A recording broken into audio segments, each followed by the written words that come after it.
बिस्मिल्लाहिर्रहमानिर्रहीम। आज की इस वीडियो में हम डिटेल से डिस्कस करेंगे 9th क्लास उर्दू का जो बोर्ड का पेपर पैटर्न है। इंशाअल्लाह ताला आप पंजाब के किसी भी बोर्ड से ताल्लुक रखते हैं, जो पैटर्न आज मैं आपसे शेयर करूंगा आपका सारा का सारा जो 9th क्लास उर्दू का पेपर है इसी पैटर्न के मुताबिक आएगा। इस पैटर्न में आपको मैं मुकम्मल डिटेल से ना सिर्फ स्कीम के बारे में बताऊंगा बल्कि एक सैंपल पेपर भी बोर्ड का दिखाऊंगा जिसके मुताबिक आपका 9th क्लास उर्दू का पेपर होता है, और आपको साथ मुकम्मल डिटेल से ये भी बताऊंगा कि आपने जो ऑब्जेक्टिव पेपर होता है यानी उसमें आपने पूरे नंबर कैसे लेने होते हैं और कौन सा क्वेश्चन आपने बुक से करना है और कौन सा क्वेश्चन अपने बुक की जो है बोर्ड की जो ग्रामर की बुक है आपने वहां से करना है। इंशाअल्लाह ताला इसी स्कीम के मुताबिक आप कम वक्त में तैयारी करके पूरे 75 ओवर 75 नंबर हासिल कर सकेंगे। वीडियो शुरू करने से पहले तमाम बच्चों से रिक्वेस्ट है, एक दफा दुरूद शरीफ पढ़कर कमेंट में डन लिख दीजिएगा। अल्लाह ताला से दुआ है इस दफा जो बच्चे 9th क्लास का फर्स्ट टाइम पेपर दे रहे हैं अल्लाह ताला उन बच्चों को उनकी उम्मीदों से भी ज्यादा नंबर दे और उनको अच्छे ग्रेड के साथ कामयाब करे। अगर आपको 9th क्लास के तमाम मज़ामीन का गेस्ट पेपर और जो बोर्ड के सारे सब्जेक्ट की स्कीम है SLOs के मुताबिक आपको PDF की फॉर्म में चाहिए तो आप मेरे इस नंबर पर व्हाट्सएप करके जो तमाम मज़ामीन का गेस्ट पेपर और जो बोर्ड की स्कीम है आप PDF की फॉर्म में हासिल कर सके हैं। ये जो गेस्ट पेपर और बोर्ड की स्कीम है इसके मुताबिक सिर्फ और सिर्फ आप 15 दिनों की तैयारी से 80 से 85% नंबर जो है वो हासिल कर सकेंगे। ये सारे के सारे जो गेस्ट पेपर है ये बोर्ड का जो न्यू पैटर्न है SLOs उसके मुताबिक बनाए गए हैं और इंशाअल्लाह ताला आपका जो बोर्ड के मोस्टली क्वेश्चन है इन्हीं गेस्ट पेपर में से पूछे जाएंगे। तो तमाम गेस्ट पेपर आप इस नंबर पर व्हाट्सएप करके आप PDF की फॉर्म में हासिल कर सकते हैं। तो सबसे पहले हम बात करेंगे आपका 9th क्लास उर्दू का जो ऑब्जेक्टिव पेपर होता है जिसको आप MCQs वाला पेपर भी कहते हैं, इसके जो 15 नंबर है ये आपने कैसे लेने हैं। तो नंबर से पहले मैं आपको बता दूं इसकी जो डिवीजन आपकी कैसे होती है। आपके जो 7 MCQs होते हैं ये आपका हिस्सा नसर में से होता है। हिस्सा नसर कहां से होता है, यानी कि आपकी जो उर्दू की PTB की बुक है उसके जो असबाक होते हैं उसमें से पूछे जाते हैं। 2 MCQs आपका जो हिस्सा नज़म वाला है वहां से पूछे जाते हैं और हिस्सा गजल में से सिर्फ और सिर्फ 1 MCQ पूछा जाता है। और आपके ये वाले जो PTB की बुक से टोटल जो MCQs बनते हैं ये 10 MCQs यहां से पूछे जाते हैं, जबकि बाकी के जो 5 MCQs हैं ये आपकी जो बोर्ड की ग्रामर की बुक है PTB वालों की वहां से पूछे जाते हैं। बाद बच्चों ने शरह सरमाया लिया होता है, बाद बच्चों ने पायलट ली होती है, बाद बच्चों ने आईना उर्दू लिया होता है। तो वो कह रहे होते हैं सर जो आप पेजेस बताते हैं वो हमें मिलते ही नहीं है और जो क्वेश्चन आप बता रहे हैं ये हमारी ग्रामर में है ही नहीं। तो मैं ऑलवेज आपको हमेशा यही रिकमेंड करूंगा कि आपने बेटा जब भी तैयारी करनी है जो बोर्ड की उर्दू की ग्रामर की बुक है क़वाइद इंशा की आपने हमेशा वही लेनी है और आपका जो उर्दू का पेपर है उसी में से बनता है। तो आपके जो 5 नंबर होते हैं ग्रामर के उनकी तरतीब कैसी होती है।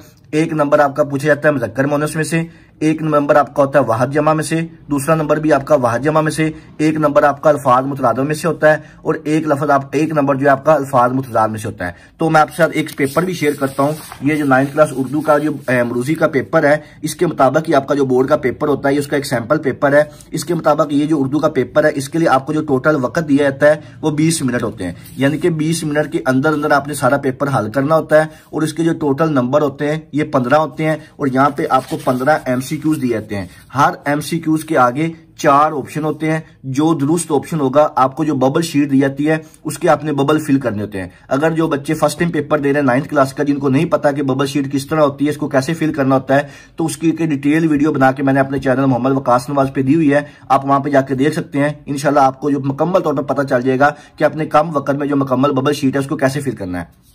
तो बच्चों ये आपके जो पहले 10 MCQs हैं जैसे मैंने आपको स्कीम में बताया था कि ये वाले जो 10 MCQs है ये आपका हिस्सा नसर में से 7, हिस्सा नज़म में से 2 और हिस्सा गजल में से 1, इस तरह इनकी तरतीब होती है। और जो लास्ट वाले 5 MCQs होते हैं जो कि आपकी बोर्ड की ग्रामर की PTB की क़वाइद इंशा की ग्रामर की बुक है वहां से पूछे जाते हैं। जैसे मैंने आपको बताया था स्कीम में भी कि अल्फाज के मुतरादिफ भी पूछ सकते हैं, अल्फाज मुतजाद भी पूछ सकते हैं, मुज़क्कर मुअन्नस भी पूछ सकते हैं, वाहिद की जमा और जमा की वाहिद भी पूछ सकते हैं। तो ये वाले जो 5 MCQs हैं ये आपकी जो PTB की ग्रामर की बुक के आपने वहां से याद करने हैं और ये वाले जो 10 MCQs हैं ये आपकी जो बोर्ड की बुक है जो आप यहां से आपके हिस्सा नज़म और गजलें दी हुई हैं ये आपने वहां से करने हैं। अगर आपको पूरी बुक के इंपॉर्टेंट MCQ चाहिए तो आप मेरे व्हाट्सएप नंबर पर मैसेज करके तमाम जो इंपॉर्टेंट एमसीक्यूज हैं, जिसमें से आपके इंशाअल्लाह पूरे 15 एमसीक्यूज ही पूछे जाएंगे, वो सारे के सारे जो एमसीक्यूज हैं आप मुझसे व्हाट्सएप पे हासिल कर सकते हैं। तो ये था बच्चों आपका 9th क्लास का उर्दू का पेपर पैटर्न। अब हम बहुत ज्यादा डिटेल में बात करेंगे कि जिन बच्चों में यहाँ पे मुश्किल होती है, उनके उर्दू में नंबर कम आते हैं,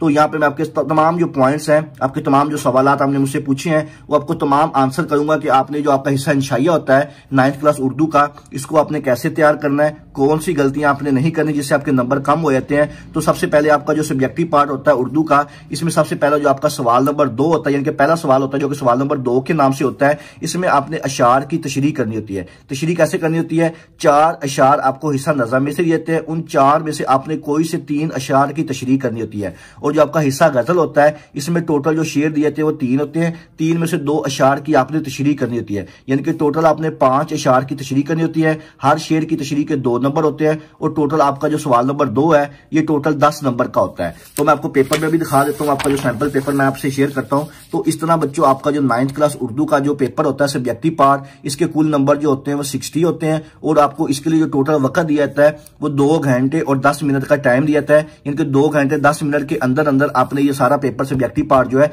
ये सोल्व करना होता है। तो जैसे अभी मैंने आपको स्कीम में बताया था, आपका सबसे पहला जो क्वेश्चन नंबर 2 होता है, इसमें 2 हिस्सा नज़म और हिस्सा गजल, इसमें से अशार दिए जाते हैं, इनकी आपने तशरीह करनी होती है। हिस्सा नज़म में से 4 होते हैं, इसमें से आपने 3 करने होते हैं। हिस्सा गजल में से 3 होते हैं, इसके आपने 2 करने होते हैं। तो ये आप यहाँ पे देख सकते हैं, बिल्कुल वही चीज लिखी हुई है और इसके जो टोटल नंबर होते हैं वो 10 नंबर होते हैं, यानी कि आपका जो सवाल नंबर 2 है ये टोटल 10 नंबर का होता है, जिसमें आपने अशार की तशरीह करनी होती है। और कोशिश करें जब भी आप अशार की तशरीह करें, इसमें आप शेर भी ऐड किया करें, कोई अकवाले जरिए वो भी ऐड करें, हदीस भी ऐड करें, ठीक है। कोई भी चीज आप इसमें जितना ऐड करेंगे और कम से कम आप एक जो शेर की तशरीह है वो हाफ से ज्यादा पेज की करेंगे, फिर ही आपको इसके 2 नंबर मिलेंगे। तो ये हो गया आपका सवाल नंबर 2। अब हम स्कीम में देखते हैं कि आपका नेक्स्ट जो क्वेश्चन होता है वो कौन सा होता है। तो आपका सब्जेक्टिव पार्ट का जो सवाल नंबर 3 होता है, जिसमें आपने पैराग्राफ की तशरीह करनी होती है। इसमें क्या होता है कि आपके पास जो पहला पैराग्राफ होता है नसर के पहले निस्फ अस्बाक में से, जबकि दूसरा पैराग्राफ बाकी निस्फ में से होगा और इसके जो टोटल नंबर होते हैं वो 10 होते हैं। ये सवाल जो सवाल नंबर 3 है मैं आपको डिटेल में यहां से बताता हूं जो आपका सब्जेक्टिव पेपर होता है इसमें कैसे होता है। तो ये आपका क्वेश्चन नंबर 3 है, इसमें ये आपको 2 पैराग्राफ दिए हुए हैं। जो पहला पैराग्राफ होता है जो आपकी पीटीबी की बुक क्या है बोर्ड की, इसमें जो पहले निस्फ होते हैं वहां से लिए थे निस्फ अस्बाक में से, और जो हिस्सा नसर के बाकी के निस्फ अस्बाक होते हैं दूसरा पैराग्राफ वहां से लेता है, और इन दोनों के 5-5 नंबर होते हैं और टोटल जो नंबर होते हैं आपके जो सवाल नंबर 3 के ये 10 होते हैं। इसमें आपने इनकी तशरीह भी करनी होती है और जिन अल्फाज के ऊपर ये अंडरलाइन किया हुआ है, खत कशीदा किया हुआ है, इनके अपने अल्फाज के मैनी भी लिखने होते हैं। सबक का अनवान, यानी कि ये वाला जो पैराग्राफ किस सबक में से लिया गया है उसका नाम भी लिखना है, मुसन्नफ का नाम, और ये किस मुसन्नफ ने लिखा है उसका भी नाम लिखना है। इसका भी एक नंबर होता है, सबक के अनवान के भी और मुसन्नफ के भी, यानी कि इस पैराग्राफ का भी आपने सबक का अनवान लिखना है, मुसन्नफ का नाम लिखना है, और ये वाला जो पैराग्राफ है इसका भी सबक का अनवान और मुसन्नफ का नाम लिखना है, और इन दोनों पैराग्राफ के खत कशीदा अल्फाज के मैनी भी लिखने हैं और इनकी तशरीह भी करनी है। फिर जाके आपको इसके 10 नंबर मिलेंगे। ये आपका होगा क्वेश्चन नंबर 3। इसके बाद हम डिटेल से बात करेंगे। आपका नेक्स्ट जो क्वेश्चन होता है 9th क्लास उर्दू का सब्जेक्टिव पार्ट का सवाल नंबर जो 4 होता है, ये आपके होते हैं मुख्तसर सवाल, यानी कि शॉर्ट क्वेश्चन। इसमें क्या होता है कि आपके जो हिस्सा नसर होते हैं 5 सवाल वहां से आते हैं, हिस्सा नज़म में से 2 सवाल पूछे जाते हैं, हिस्सा गजल में से 1 सवाल पूछा जाता है। टोटल जो सवाल होते हैं वो 8 होते हैं। 8 में से आपने अपनी मर्जी से कोई से 5 सवालों के जवाब देने होते हैं। हर सवाल के 2 नंबर होते हैं और टोटल ये जो सवाल होते हैं इसके जो नंबर हैं वो 10 होते हैं। तो अगर आप हिस्सा नसर वाले जो सारे क्वेश्चन इनको अच्छी तरह कर जाएं तो फिर भी आपके ये 5 जो सवाल हैं ये अटेम्प्ट हो जाएंगे। तो ये मैं पेपर में भी दिखा देता हूँ ये किस तरह आपसे सवाल होता है। ये देखिएगा बच्चों, ये आपका जो सवाल नंबर 4 है, इसमें अगर देखें तो 1 2 3 4 5 6 7 8 सवाल दिए हुए हैं। 8 में से वो कह रहा है कोई से 5 के आपने जवाब देने हैं। हर सवाल के 2 नंबर हैं और आपका जो क्वेश्चन नंबर 4 है ये टोटल 10 नंबर का होता है। इसमें आप अगर हिस्सा नसर वाले जो सारे सवाल अच्छी तरह कर लें तो फिर भी आपका ये वाला जो क्वेश्चन है ये अटेम्प्ट हो जाएगा। बेशक आप नज़म और गजल वाले ना भी करें, क्योंकि 5 जो सवाल है वो हिस्सा नसर में से पूछे जाते हैं, लेकिन गजल और नज़म के वैसे ही आसान होते हैं। तो कोशिश करें ये आप सारे करके जाएं। बाद दफा हिस्सा नसर में से कोई सवाल नहीं भी आ रहा होता तो यहाँ पे मुश्किल आ सकती है। तो आप कोशिश करें हिस्सा नसर और हिस्सा नज़म और हिस्सा गजल इन तीनों के जो शॉर्ट क्वेश्चन अच्छी तरह करके जाएं तो इंशाल्लाह ये आपके जो 10 नंबर है ये आपके कंफर्म हो जाएंगे। इसके बाद नेक्स्ट आपका जो क्वेश्चन होता है क्वेश्चन नंबर 5 के नाम से होता है सब्जेक्टिव पार्ट उर्दू का, जिसमें आपने सबक का खुलासा लिखना होता है। इसमें क्या होता है, पहला खुलासा हिस्सा नसर के पहले निस्फ सबाक में से, जबकि दूसरा बाकी निस्फ में से होगा और इसके टोटल नंबर 5 होते हैं। यानी कि आपको 2 टॉपिक दिए जाते हैं, उन दोनों में से किसी एक का आपने खुलासा लिखना होता है और उसमें जो पहला होता है वो आपका जो निस्फ सबाक है उसमें से होता है और जो दूसरा टॉपिक होता है बाकी निस्फ में से होता है और इसके जो टोटल नंबर होते हैं वो 5 होते हैं। तो मैं आपको यहाँ पेपर में भी दिखा देता हूँ ये कैसा होता है। ये सवाल नंबर जो 5 है, किसी एक सबक का खुलासा लिखें। यहाँ पे आपको 2 टॉपिक दिए गए, इन दोनों में से किसी एक सबक के ऊपर आपने डिटेल से खुलासा लिखना है और इसके जो नंबर है ये 5 होते हैं। तो पहला जो खुलासा है ये आपका जो बुक का निस्फ असबाक है वहां से लिया गया और जो बाकी का निस्फ है ये वहां से लिया गया।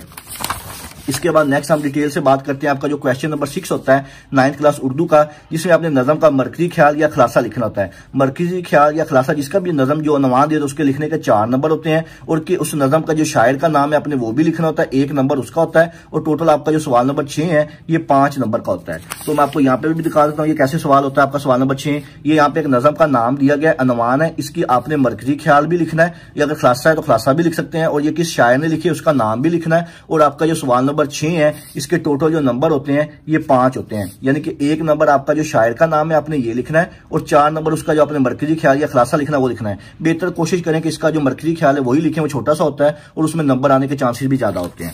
इसके बाद नेक्स्ट जो आपका सवाल है क्वेश्चन नंबर 7 के नाम से, जो कि खत या दरखास्त होता है, या खत लिख सकते हैं या दरखास्त लिख सकते हैं। तो ये आपने कहां से याद करना है, जो अभी मैंने आपको स्टार्ट में बताया था कि आपकी बोर्ड की जो बुक है क़वाइद इंशा की आपने वो लेनी है और उसका जो पेज नंबर है 59 था 77, ये वाले जो पेजेस के अंदर जितने भी खाती या दरखास्तें दी गई हैं आपने वो करना है। और आपका जो सवाल नंबर 7 होगा इसके जो टोटल नंबर है ये 10 होते हैं। तो आपने हमेशा बोर्ड की बुक की जो ग्रामर की है वही फॉलो करनी है। खाती या दरखास्त जो आपको इजी लगता है आप वो कर सकते हैं, दोनों में नंबर आ जाते होते हैं। ये आपके ऊपर डिपेंड करता है कि जो आपको चीज इजी लग रही है। ये मैं आपको पेपर में भी दिखा देता हूँ। ये आपका जो क्वेश्चन नंबर 7 है ये देखिए, एक खाता आया हुआ है, ठीक है, और एक दरखास्त आई हुई है सर्टिफिकेट की, ठीक है। दोनों में या का ऑप्शन है कि आपके पास चॉइस है, या तो आप दरखास्त लिख लें या खत लिख लें और इसके जो टोटल नंबर होते हैं ये 10 होते हैं। यानी कि 10 नंबर का आपका जो सवाल नंबर 7 होता है ये होता है। बेहतर कोशिश करें कि आप जो है ये खत लिख लें, इसमें भी नंबर आ जाते हैं, दरखास्त लिख लें इसमें भी नंबर आते हैं। तो जो चीज आपको इजी लगती है आप इसको कर सकते हैं। करना कहां से ये मैंने आपको बता दिया। आपकी जो बोर्ड की ग्रामर की 59 से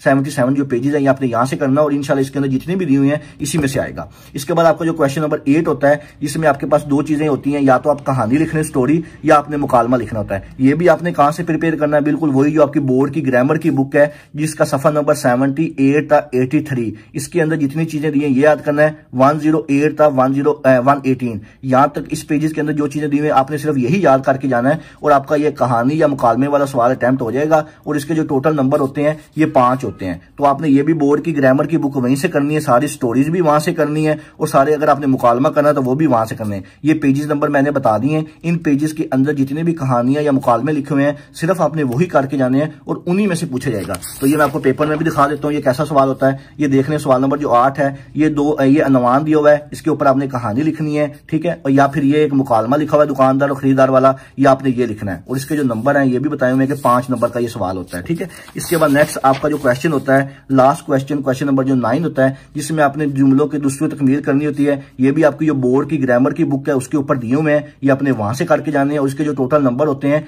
ये 5 होते हैं। तो ये मैं आपको पेपर में भी दिखा देता हूँ। आपका जो लास्ट क्वेश्चन है क्वेश्चन नंबर जो 9 होता है ये आपको 5 दिए हुए जुमलों की दूसरी, इनको आपने दुरुस्त करके लिखना है या जुमलों की तकमील, ये दोनों में ऑप्शन होता है। यानी कि जितने मुंह डैश, कागज की 9 डैश, हैरत जाले की कबर पर डैश, यानी कि ये भी आपकी जो बोर्ड की ग्रामर की बुक है वहां पे दिए हुए हैं और ये वाला जो आपकी जुमलों की दूसरी है ये भी वहां पे दिए हुए हैं। तो आप सिर्फ बोर्ड की ग्रामर में इन दोनों में जो चीज आपको इजी लगती है वो आप करके चले जाएं। हर का 1 नंबर होता है और ये वाला जो आपका सवाल नंबर 9 है ये 5 नंबर का होता है। तो ये था बच्चों आपका 9th क्लास उर्दू का जो बोर्ड का पेपर पैटर्न है। इंशाल्लाह ताला आप पंजाब के किसी भी बोर्ड से ताल्लुक रखते हैं आपका सारा का सारा जो पेपर है इसी स्कीम के मुताबिक आएगा। आपके जो बाकी तमाम मज़ामीन का गेस्ट पेपर जो बोर्ड की स्कीम है वो मेरे यूट्यूब और फेसबुक के पेज मोहम्मद वकास नवाज पे अपलोड हुई है, आप वहां पे जाके देख सकते हैं। अगर आपको तमाम मज़ामीन का गेस्ट पेपर और बोर्ड की स्कीम PDF की फॉर्म में चाहिए तो आप मेरे इस नंबर पर व्हाट्सअप करके तमाम मज़ामीन का गेस्ट पेपर और जो बोर्ड की स्कीम है आपके न्यू पेपर पैटर्न एसएल उसके मुताबिक आप हासिल कर सकते हैं। इंशाल्लाह ताला उसमें जो सवाल दिए हुए हैं सिर्फ आप वही सवाल तैयार करके इंशाल्लाह 80 से 85% नंबर जो है वो हासिल कर सकते हैं। मजीद अगर आपके ज़हन में किसी किस्म का कोई भी सवाल हो आप मुझसे कमेंट सेक्शन में पूछ सकते हैं। अल्लाह ताला से दुआ है अल्लाह ताला तमाम बच्चों को उनकी उम्मीदों से ज्यादा नंबर दे और अच्छे ग्रेड के साथ कामयाब करे। दुआओं में याद रखिएगा। जज़ाकल्लाह। अल्लाह हाफिज।